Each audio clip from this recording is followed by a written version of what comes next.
کہ کیا صرف محبت ہی کرنی ہے یا ان کی خدمت بھی کرنی ہے؟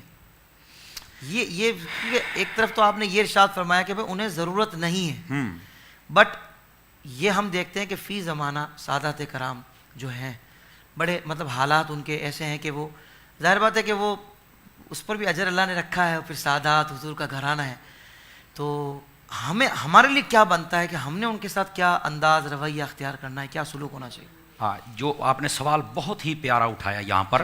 اچھا، یہاں پر یہ بات سوچنے والی ہے کہ یہ جو فرمایا نا کہ آپ نے دنیا کے مال و دولت نہیں دینا، محبت دینی ہے، یہ حضور کے لیے مسئلہ ہے. اس کا مطلب یہ نہیں کہ اہل بیت کو دینا ہی کچھ نہیں ہے. اس نقطے مرکزی کو سمجھنے کی ضرورت ہے.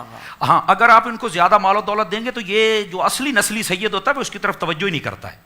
اچھا، رہ گئی بات آپ کے سوال والی کہ ہم نے صرف محبت ہی کرنی ہے، ہاتھ ہی چومنے، اور کچھ نہیں ان کے ساتھ کرنا. نہیں، بالکل کرنا ہے. ابھی تو ایک میں روایت سنا چکا، لیکن دوسری میں فتاوی رضویہ شریف سے سناتا ہوں. الامن والعلا رسالے کے اندر سیدی اعلیٰ حضرت صاحب نے اس حدیث شریف کو لکھا ہے. نبی پاک صلی اللہ علیہ وسلم حضرت سیدہ خاتون جنت رضی اللہ عنہا آپ کے گھر میں تشریف لے کے گئے تو دیکھا حسنین کریمین طیبین رو رہے تھے. تو آقا کریم صلی اللہ علیہ وسلم نے فرمایا کہ اے میری بیٹی، یہ کیوں رو رہے ہیں؟ تمہیں پتہ ہے نا کہ جب یہ روتے ہیں تو مجھے بہت دکھ ہوتا ہے، میں ان کا رونا برداشت نہیں فرماتا.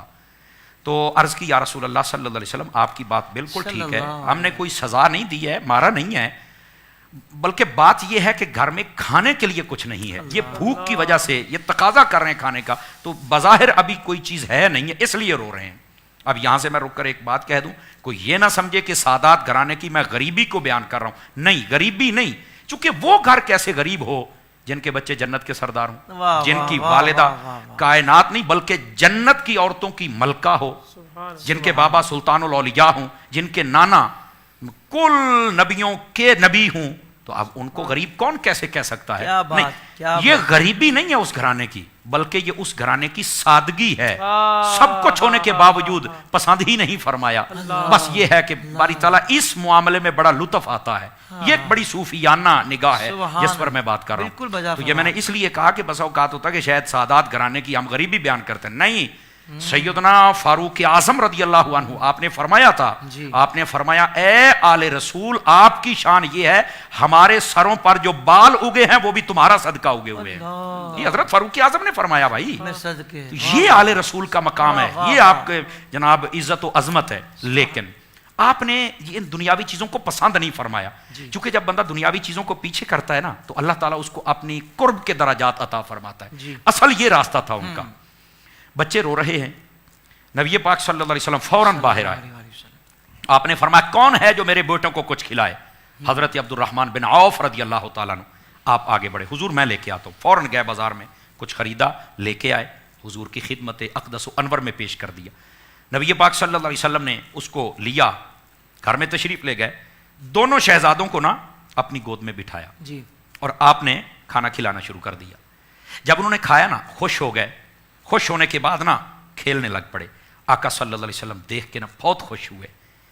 جب یہ سارا منزل ان کا رونا بند ہو گیا، کھانا کھا لیا، خوش ہو گئے، نبی پاک باہر آئے. اب اس بات کا جواب جو آپ نے کہا کہ صرف ہم نے محبت ہی کرنی یا کچھ دینا بھی ہے. جب آپ باہر آئے آپ نے فرمایا کہاں ہے میرا عبد الرحمن؟ جی حضور میں حاضر ہوں. فرمایا تم نے میرے بیٹوں کو کھانا کھلا کے خوش کیا ہے نا، سن تیری دنیا کے لیے تیرا رب تجھے کافی ہے، رہ گئی تیری قیامت. تیری قیامت جانے تو میں محمد عربی جانا. فرمایا قیامت کے دن میں تجھے کافی ہو جاؤں. یہ ہے آل رسول صلی اللہ علیہ وسلم کی خدمت کا صلہ. تو آج کل کے دور کے اندر بالکل سادات کرام کے ساتھ ایسی محبت ہونی چاہیے کہ ہمیں پتہ ہونا چاہیے کہ ان کی کیا ضروریات ہیں. میں تحدیث نعمت کے لیے بتاؤں، بلکہ رمضان شریف میں آپ بھی ایک پروگرام میں تھے جب میں نے سادات کی ایک بات کی تھی اور ایک دوست نے بڑی خدمت کی اور فوراً ہاتھوں ہاتھ پہنچ گئی تھی.